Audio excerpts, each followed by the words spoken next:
Lizzie and Destinee, you're fooling around.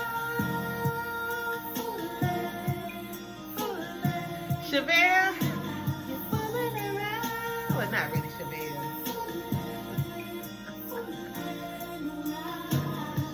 We used to be so close, and now things have changed.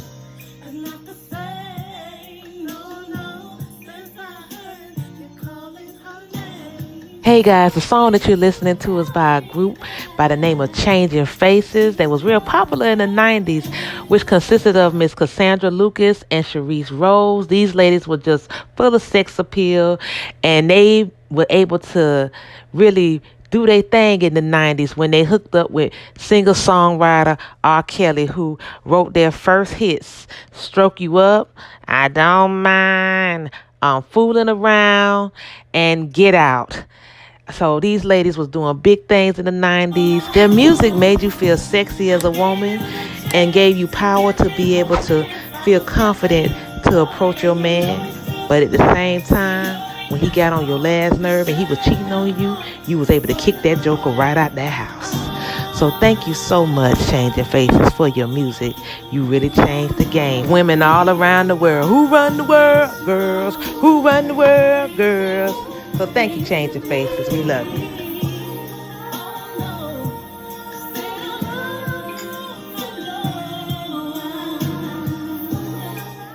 Hey everybody, it's your girl, Miss Shay the B.A.E. Thank you so much for choosing my channel. If you like everything you hear today, see today, please remember to like, comment, and subscribe. Today I'm going to talk about life after lockup. I want to talk about some things that I noticed on life after lockup. I'm not doing these long videos no more because they're just too long, and it's a lot of editing to do. So I'm just going to talk about certain things that stood out to me with this life after lockup. I want to talk about Quaylon and Chevelle. I'm obsessed with them. I'm obsessed with Quaylon and Chevelle. And they my new couple. I want to talk about Chevelle. I'm so proud of you, baby girl. If you hear me, if you watch my video, I just want you to know I'm proud of you. I'm glad you took yourself out on a date. That guy's nice. And I like him for you. I do. I really do. Quaylon's not ready. He's not ready. He's not able to treat you well. Every woman deserves to go on a nice date like that. And the guy seemed respectful. He's like she said, he was engaged. I mean, she was sitting there, and Chevelle, she had her little lipstick on and stuff, and she doing the best she can, sometimes it's hard to find the right shade, but sometimes, I just don't know. We don't have to get it lighter. You try to get it okay, I ain't gonna go there. But I was proud of her. She looked it pretty. She was sitting there.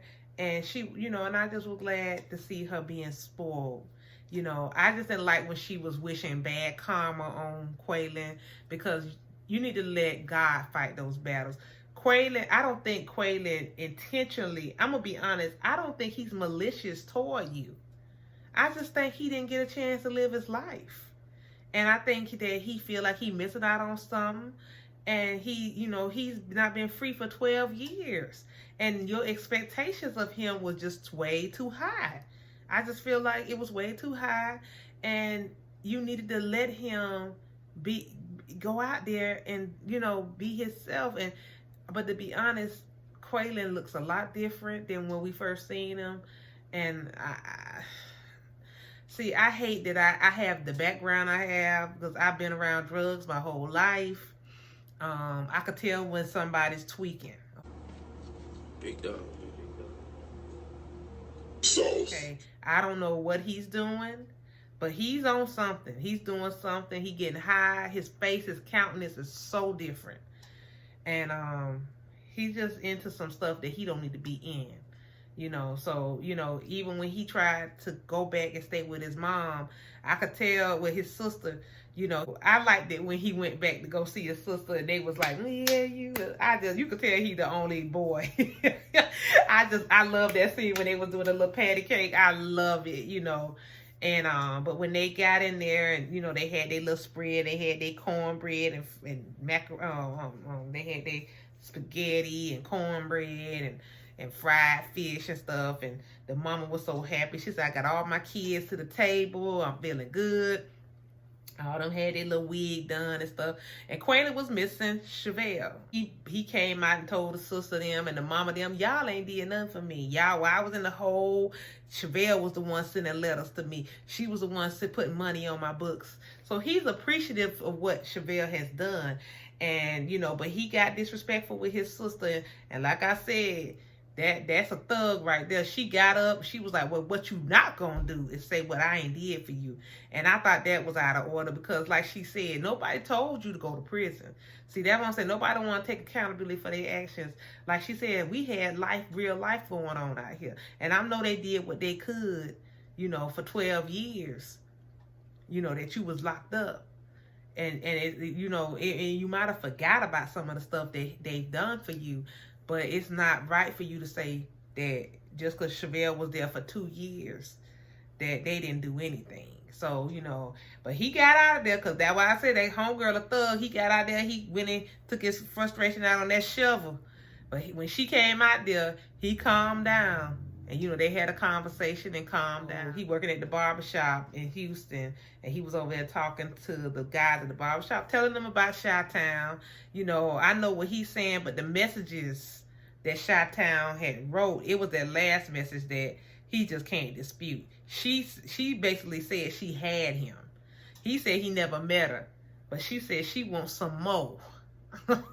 So that last message contradicts everything Quaylon saying, and we know he's cheating on her. My friend told me I was trying to get in his DM.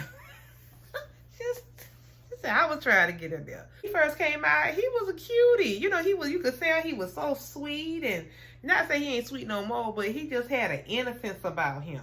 But see, now he's out here, and he's out here getting all these influences. And it's like a whole new world, and he's absorbing it. So Chevelle, you know, and it's a thirst. It's a thirst now. These girls is running. They running hard. It's another, what Chevelle not doing, it's another girl will. That's why I say, in a way, I'm glad she moved on or trying to move on. I know she don't want to move on because she love Quaylon. But I think that guy's a good distraction. Whatever he is, I think he's a good distraction for.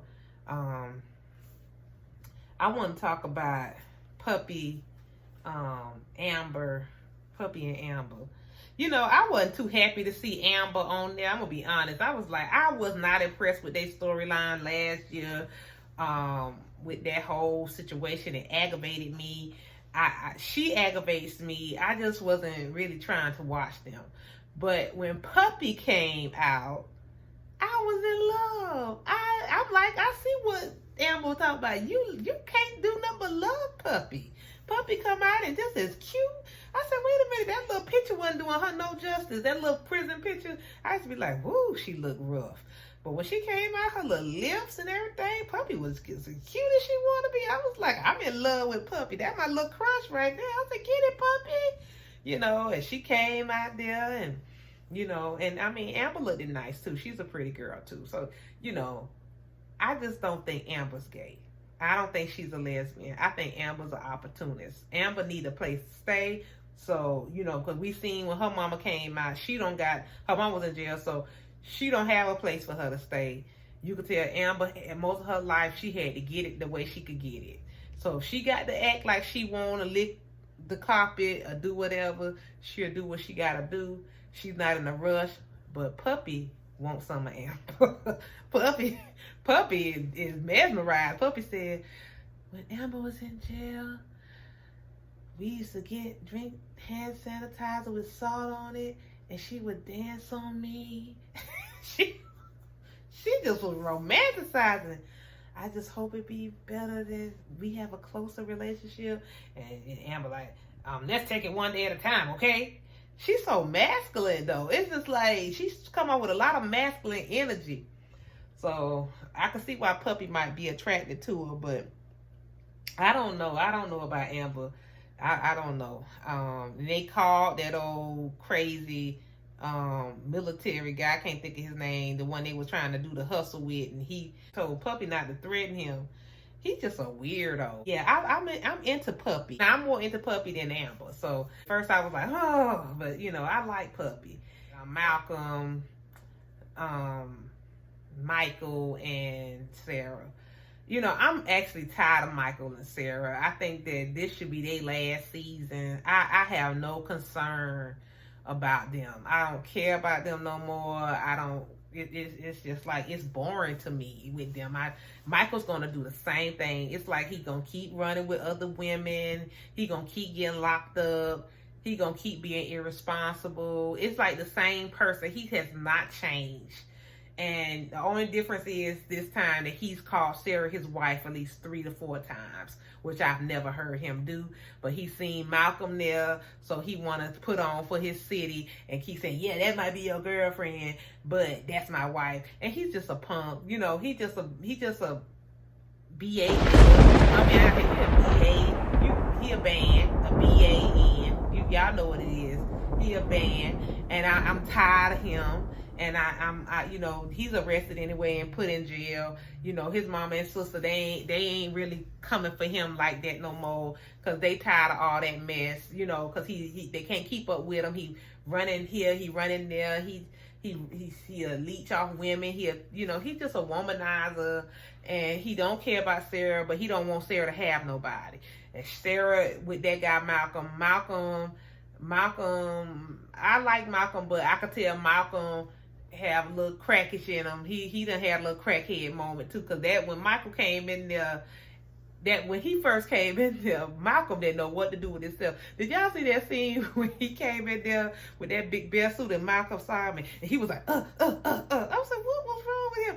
I know his anxiety kicked in. He looked like he wanted to approach Michael, but I don't know what was going on with that situation. But you know, Malcolm really do seem to be somebody with understanding, and he does seem like he's interested in Sarah, and he has a lot of wisdom, and I like how he dealt with Sarah through that whole situation.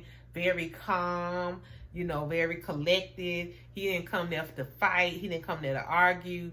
Michael doesn't have that maturity. You know, Michael can't even look that man in his eye and have a conversation. You know, he just walked away and, that pretty girl. He just whack. I don't know. He missed the hearing for the, you know, I don't know. But anyway, Malcolm kind of observed everything and realized that might be too much for him. And I like what he told Sarah. He said, you know, first he said, I love Sarah when he first got there, but he was like, you know, I still have strong feelings, but I need to, you know, see if this is really what I want to do, you know, because this is a lot. And, you know, Sarah's like, well, I know, because she knows she's not going to ever leave Michael. They have a dysfunctional relationship, very toxic, and both of them are conceited and selfish and into each other. They gonna always, now Michael keeps saying she his wife and all that, and you know, last season she was like, well, he always gonna be my husband. So this gonna go on and on. They still ain't got no divorce. Them little kids gonna be getting older, and when we see them again, she'll be pregnant with their son. It's just too much. Okay, so you know, I was kind of glad they didn't have Lacey, Sean, and John on there this time. I'm tired of their storyline, because it's the same thing. Them chasing Lacey, and she big and pregnant, and he come out looking for her, and he gonna be shocked to see how she done got pregnant too much. You know, they just keep going on about her. I was kind of glad they wasn't on it this episode. But Andrea, what? You know, I like Andrea, but she just too much drama for me, and I'm tired of her with that Mormon stuff, and she's very self-righteous. You know, how you gonna judge somebody, but then you saying you selling a house, and like her son said, well, what if you trying to use their swimming pool, you know, you saying, and the son said, well, isn't that not right? You know, won't we get in trouble? No, nobody ain't gonna see us. Nobody will know. God will know. You forgot about God? You forgot he see all and know all, and He got the whole world in his hands. He got the whole world. Remember that, Andrea? In his hands, he got the whole wide world. You forgot that? In his hands, he's got the whole world. Okay, so he saw that. He saw you get in that pool, and he knows your heart, and he knows, and you know that was wrong, and you have to take responsibility. You need to show your kids that, you know, she up there trying to get them to have a Christian lemonade stand and deliver the word. And you have to lead by example. How you going to put them out there and one guy come up there and then he buy some lemonade and you run in the house. I'm like, y'all run this lemonade stand. She's very unrealistic. I hate how she attacks Lamar about wanting to spend time with his daughter that he hadn't raised or done nothing for because he was in jail all that time. You know, you want him to accept your kids as not his. How dare you? How dare you? And you won't accept his daughter. How dare you? That's the most disgusting thing. Getting mad with that little girl, you know, because she can't hold no secret. Nobody tell her nothing because she can't hold no secret. Because she said the moment Lamar told her it was a secret, she was going to everybody. I can't tell. But my daddy, I met my sister, my family tree, that little family tree. I was so tired of that family tree. She only had her daddy, Sandra, whatever her sister's name, and her on there. What happened to her mama and her and Tennyson and the other sister?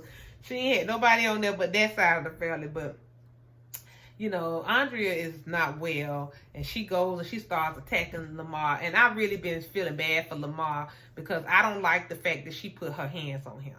I think somebody needs to address that because whenever he gets sick of her and push, he's hold his peace though. I can't lie. He has not touched her. I'm a firm believer. Don't give it if you can't take it. Stop hitting these men. Stop beating on them.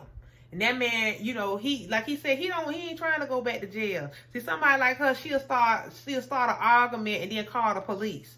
She'll do something like Lacey, and they not gonna be nice like they being with John. They gonna send Lamar in there for life.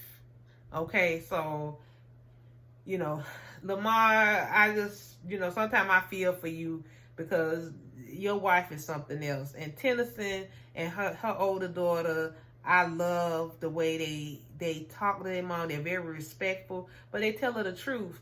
The only thing I didn't like what Lamar did, and I agree with the mama, is telling the daughter to keep a secret. I'm not in for children and secrets. You know, because that'll be, okay, keep this secret and keep that secret. It shouldn't be no secrets. I don't like nobody no grown person telling a child to keep a secret.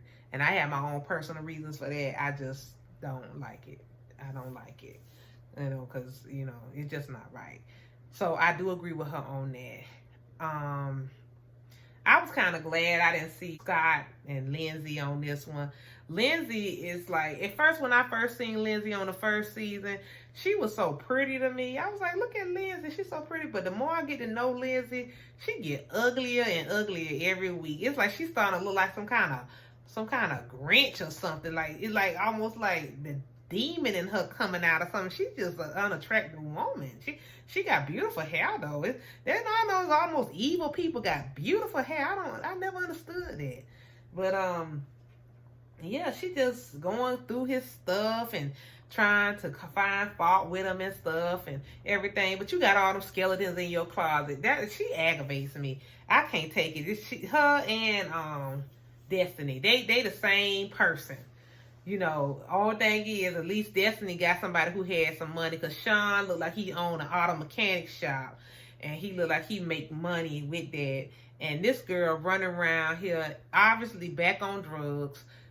This girl has lost so much weight, and her neck, she looked like the crypt keeper. She just looks sick. And she running around with her sister trying to act, you know, trying to let everybody know she balling out of control and everything. Still taking Sean's credit card, begging Sean for money.